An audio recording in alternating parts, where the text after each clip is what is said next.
Oke guys, welcome back to Daily Charting with Toshi, di mana kita akan daily chart your favorite cryptocurrencies. Oke, dan sekarang kita masuk ke DCWT sesi pertama, di mana di sesi pertama ini kita akan lebih fokus charting di Bitcoin dan di Ethereum. Dalam 24 jam terakhir terjadi koreksi sebesar 1,27%, dengan total market cap mencapai di 2,34 triliun US dollars. Untuk Bitcoin dominance terjadi koreksi sebesar 0,07% dan untuk volume terjadi koreksi sebesar 11,96%. BTC koreksi 1,5%-an kurang lebih kalau kita bulatkan, dan untuk Ethereum terkoreksi sebesar kurang lebih setengah persenan ya. Nah, sebenarnya lebih penting adalah harga Bitcoin sekarang di angka 63.755. Kalau kita lihat tadi pagi jam 7 daily close dari Bitcoin itu di bawah dari struktur 64.000 ya. Tepatnya itu dia daily close di angka 63.964. Artinya dia daily close di bawah dari struktur. Dan kita bisa juga dengan jelas ya, kemarin terbentuk struktur baru di angka 65.000, di retest kemarin dan terreject ya. Nah, sekarang satu support sudah jebol. Kemarin membentuk suatu bearish spinning top sih ya. Spinning top ini menunjukkan kebingungan di market. Tetapi kita nggak bisa pungkiri berarti dia kehilangan satu support ya. Nah, pertanyaannya sekarang apakah MA50 akan kuat pada hari ini untuk menahan harga Bitcoin? Karena kalau sampai jebol ya berarti ya ini lumayan jauh sih ya.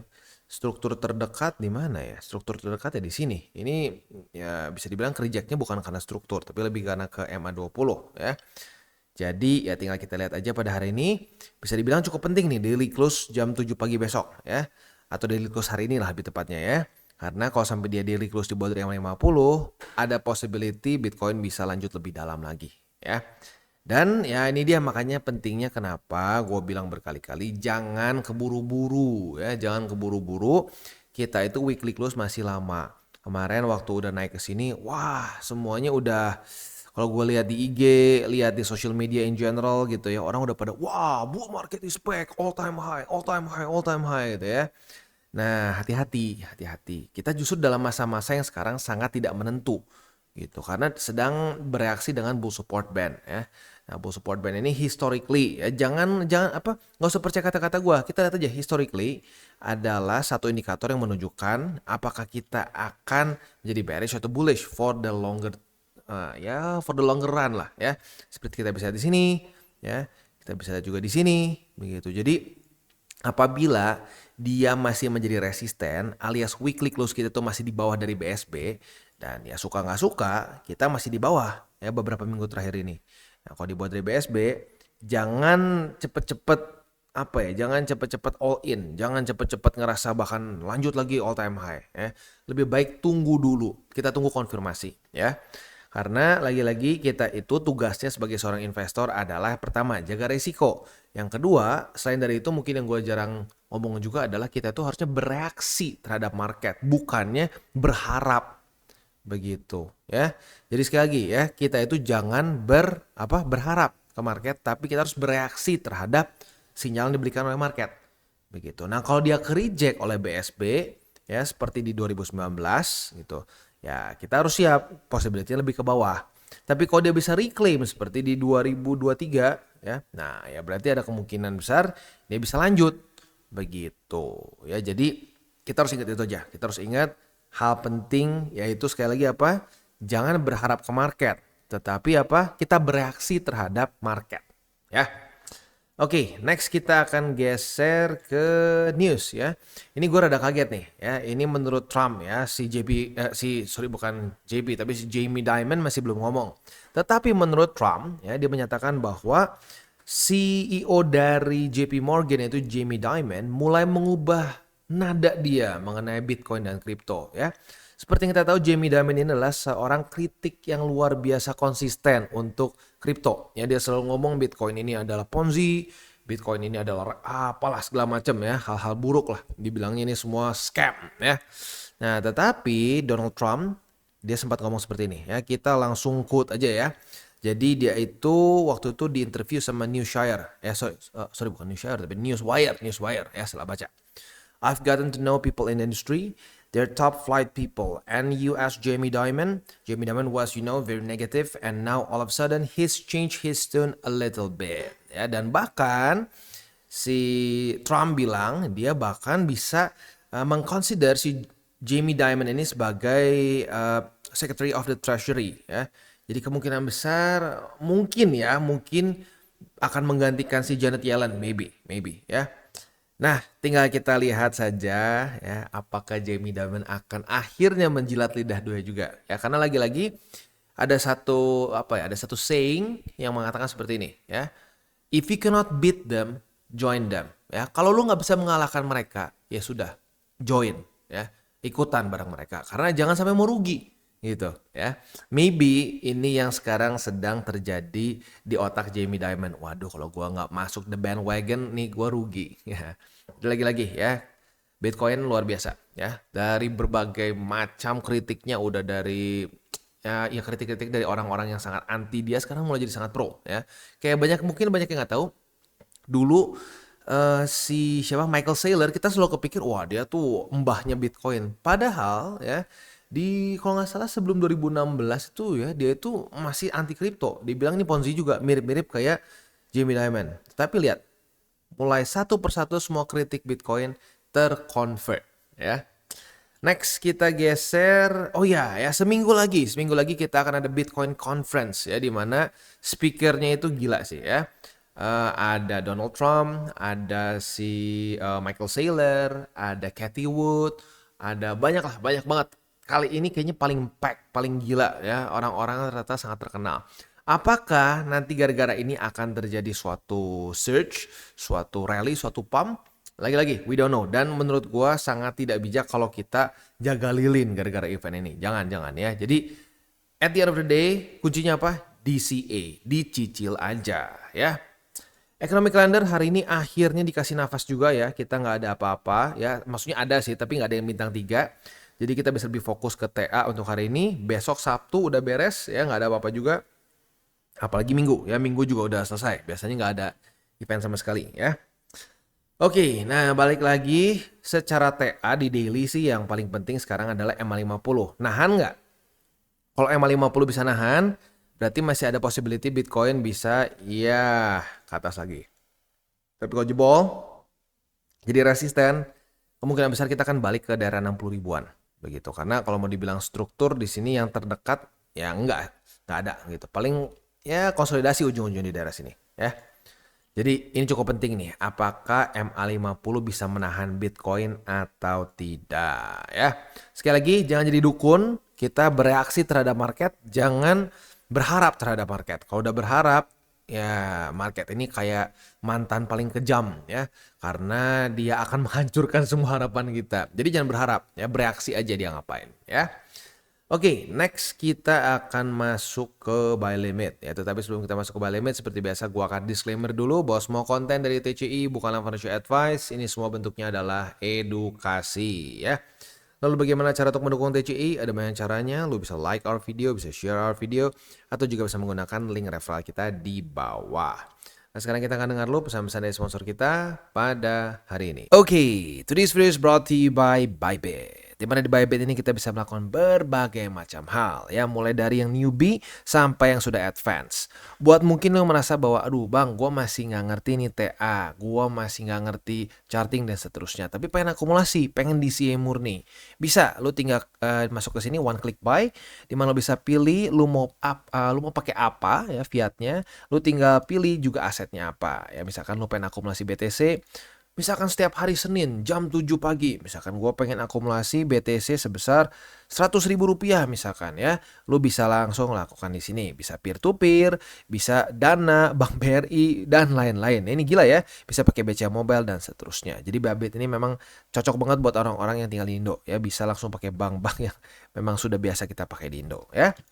Nah, buat yang intermediate sampai advance juga di sini ada spot, nah, dan juga ada leverage tokens, dan tentu juga ada derivatives trading, di mana kita bisa menggunakan kontrak yang USDT maupun USDC. Jadi di sini lo bisa pakai USDC ya, karena nggak semua exchanger bisa menerima untuk futuresnya pakai USDC ya.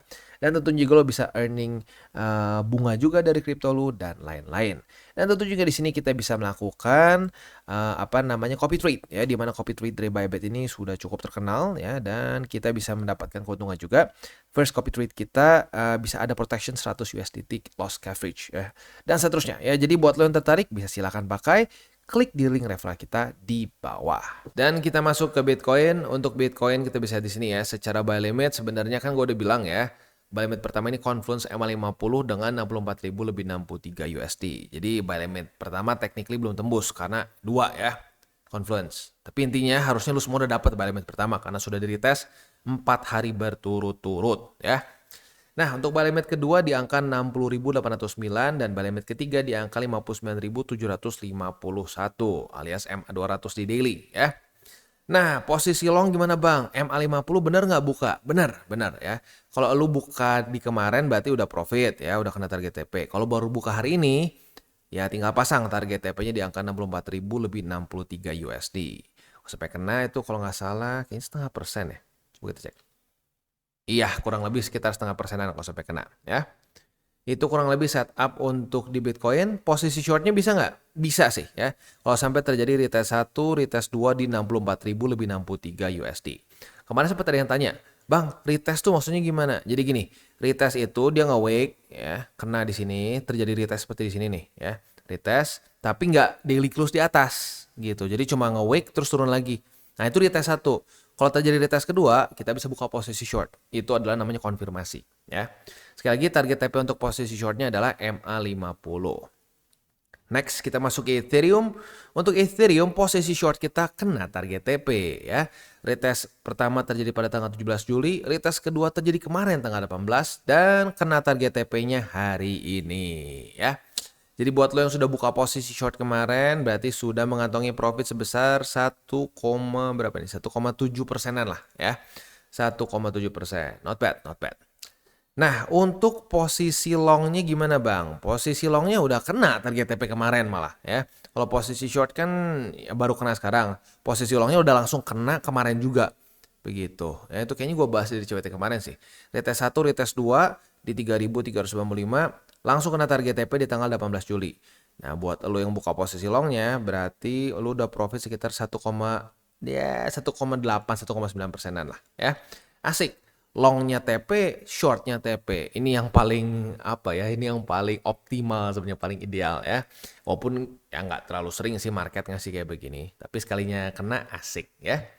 Nah, untuk posisi spotnya, buy limit pertama kan tembus, kedua di angka 3.355 dan buy limit ketiga di 3.279,3 ya. Itu kurang lebih untuk di Ethereum. Next mungkin yang harus gue ingatkan lagi adalah untuk para newbies, please jauhi all in ya. Gue happy banget gue ngelihat komen-komen cenderung sudah paham ya dan menjauhi all in ya. Please ini kalau mau dibilang taktiknya gimana sih bang biar kita terus ada modal, gini paling gampang ya. Lu misalkan punya uang jajan, lu kerja punya gaji, pokoknya intinya ada pemasukan uang. Nah lu dari awal sisihkan dulu berapa persen begitu. Nah semakin besar tanggung jawab lu, semakin banyak tanggungan lu lah gitu ya. Misalkan lu udah punya keluarga, istri 4, anak 16 gitu. Oh ini ekstrim lah, ini contoh aja ya. Ya alokasi di kripto jangan terlalu besar gitu. Karena kenapa? Kripto itu volatile. Jadi pokoknya semakin banyak tanggungan lu, semakin kecil alokasinya. Tapi kalau lu misalkan ya, keluarga lu ekonomi oke, maksudnya oke tuh lu nggak harus bantu keluarga gitu ya. Lalu lu dapat uang jajan, lu nggak usah mikirin duitnya sama sekali. Nah, lu bisa alokasi lebih besar. Misalkan gitu ya, tadinya lu pakai buat jajan gitu. Nah, lu bisa masukin ke kripto gitu. Bahkan bisa sampai 50%. 50% lu masukin kripto, 50%-nya lagi ya buat lu pakai lah buat jajan gitu di sekolah dan seterusnya ya. Nah, jadi gitu ya. Intinya semakin besar tanggungan lu, semakin kecil alokasinya. Aduh bang, gimana dong bang? Bukannya yang tanggungannya besar yang butuh lebih kaya dari kripto? Ya iya, tapi lu sudah punya tanggung jawab dulu. Nah kalau lu punya tanggung jawab besar dan lu kegedean di kripto, ya resikonya adalah lu bisa boncos, bisa hilang duit gitu. Karena kenapa? Lu butuh tiba-tiba. Ya. Apa sih yang bikin orang tiba-tiba harus TP, harus cut loss gitu ya, di luar dari plan. Yang paling simpel terjadi itu seperti karena ya karena butuh gitu. Aduh harus bayar SPP sekolah, aduh harus bayar cicilan mobil, aduh, nah itu. Gitu. Tapi kalau lu duitnya itu dingin ya dan lu tanggungannya dikit, emergency seperti itu lebih kecil. Nah, maka dari itu alokasinya bisa lebih besar. Ya. Jadi buat para newbies, lu harus tahu dulu kondisinya seperti apa. Lu tuh dalam kategori yang banyak tanggungan atau enggak. Kalau nggak banyak tanggungan, silahkan. Boleh sebesar mungkin alokasinya ke kripto. Yang tentunya lu bisa spare ya. Jangan sampai nggak makan juga begitu. Nah, tetapi kalau lu banyak tanggungannya, please, ini mungkin kayaknya cuma satu deh influencer kripto di Indonesia yang bilang please jangan terlalu besar alokasi ke kripto. Lagi-lagi ya, managing your risk is the name of the game. Kalau lu bisa manage resiko lu akan profit. Ya, bukan mikirin profit dulu, tapi manage your risk. Kita tutup dengan 3 golden rules. Jangan pakai uang panas, jangan over leverage, dan berpikirlah jangka panjang. Oke guys, jadi itu adalah akhir dari segmen DCWT kita pada hari ini.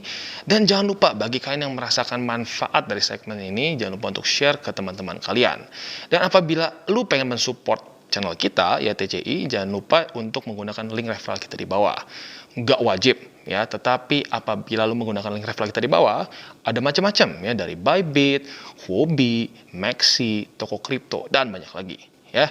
Ya, walaupun nggak wajib, tapi kalau menggunakan link referral kita, lu secara langsung membantu perkembangan dari TCI. Dan satu lagi, jangan lupa juga untuk join Telegram group kita, di mana kita bisa ngobrol-ngobrol santai mengenai dunia cryptocurrency secara dua arah. So, jangan lupa untuk like, subscribe, click the bell icon, and see you on the next video.